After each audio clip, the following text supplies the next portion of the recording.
টি-20 ম্যাচে বল করেছেন 24টি, তার মাঝে দিয়েছেন 18টি ডট বল।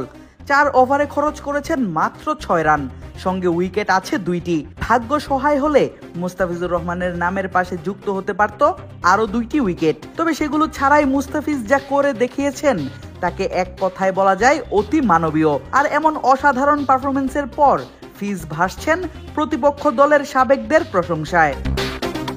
নিজের ইউটিউব চ্যানেলে বাংলাদেশ পাকিস্তান ম্যাচ নিয়ে কথা বলতে গিয়ে দেশটির সাবেক ক্রিকেটার বাসিত আলী বলেন, পাকিস্তান দলের কোনো ব্যাটার জানেনই না মুস্তাফিজের বল কিভাবে খেলতে হবে। মুস্তাফিজ 4 ওভারে 6 রান দিয়ে 2 উইকেট শিকার করেছে। দলের কেউ জানেই না তাকে কিভাবে খেলতে হবে।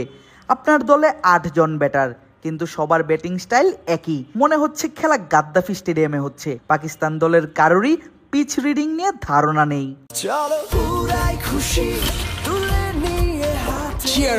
চলো উড়াই খুশি কথা বলেছেন দলটির সাবেক উইকেট কিপার ব্যাটার কামরান আকমলও। নিজের ফেসবুক ভিডিওতে আকমল জানান, আগে বল করার পুরো ফায়দাই কাজে লাগিয়েছে মুস্তাফিজ তাসকিনরা। বাংলাদেশ দুর্দান্ত বোলিং পারফরমেন্স দেখিয়েছে। মুস্তাফিজ 4 ওভার বল করে মাত্র 6 রান দিয়ে 2 উইকেট নিয়েছে। 22-23 রান দিয়ে তাসকিন 3 উইকেট নিয়েছে। প্রথমে বোলিং করার সুবিধা বাংলাদেশ পুরোটাই লুফে নিয়েছে। কিন্তু শুধু প্রশংসাই নয়, সাবেক এই পাকিস্তানিদের মুখে শোনা গেল নিজ দেশের সমালোচনাও। মাত্র 110 রানে অল আউট হয়ে পাকিস্তানের কোচ দুষছেন মিরপুরের পিচকে, কিন্তু সাবেকদের মুখে শোনা গেল পিচ নয়, সমস্যা মনে হয়েছে পাকিস্তানের ব্যাটারদের ব্যাটিং অ্যাপ্রোচে। বাসিত আলীর দাবি, পিচ নিয়ে পড়াশোনা না করেই মাঠে খেলতে নেমেছেন পাকিস্তানের প্লেয়াররা। পারভেজ ইমন 56 রান করেছে টপ ক্লাস, তাওহিদ হৃদয় 36 করেছে টপ ক্লাস। যেভাবে টেস্টে আমাদের হোয়াইট ওয়াশ করে গিয়েছিল সেভাবেই আমাদের হারিয়েছে প্রথম ম্যাচে। গিল, জয়সওয়াল, অভিষেক, ট্রাভিস হেড, সূর্যবংশীরা যেভাবে ছক্কা হাঁকায় আমাদের ব্যাটাররা ভেবেছিল এভাবেই একের পর এক ছক্কা হাঁকাবে। আরে আগে পিচটা অন্তত দেখো, এটা কি ছক্কা হাঁকানোর পিচ?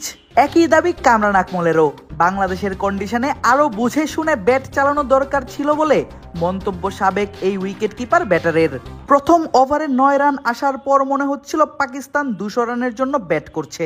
আমার মনে হয় টিম মিটিংয়েও এমন ভাবে খেলার কথাই তাদের বলা হয়েছে, কিন্তু কেউ তাদের এটা বলেনি যে এটা লাহোর নয়, বাংলাদেশ। সেখানকার কন্ডিশন চ্যালেঞ্জিং। বাংলাদেশে খেলাটা এতটাও সহজ নয়। কথা বলেছেন পাকিস্তানের বিখ্যাত ক্রিকেট বিশ্লেষক এবং ধারাভাষ্যকার রমিজ রাজাও। নিজের এক টুইটে রাজা লিখেন, এই ধুমধারাক্কা ব্যাটিং স্টাইলটা একেবারেই নতুন পাকিস্তানের জন্য। আর এই নতুন ব্যাপারটা মিরপুরের মতো পিচে অ্যাপ্লাই করা খুবই কঠিন কাজ। বলছি না যে এই নতুন স্টাইলে ব্যাট করাটা বাজে সিদ্ধান্ত, কিন্তু সব ধরনের পিচে কি এমন অ্যাপ্রোচে সফল হওয়া সম্ভব? এটাই সব থেকে বড় প্রশ্ন। তবে হাল ছাড়ছেন না কেউই। তাদের বিশ্বাস এমন অবস্থা থেকে খুব দ্রুতই ঘুরে দাঁড়াবে পাকিস্তান। পরের ম্যাচ জিতেই সমতা ফেরাবে সিরিজে।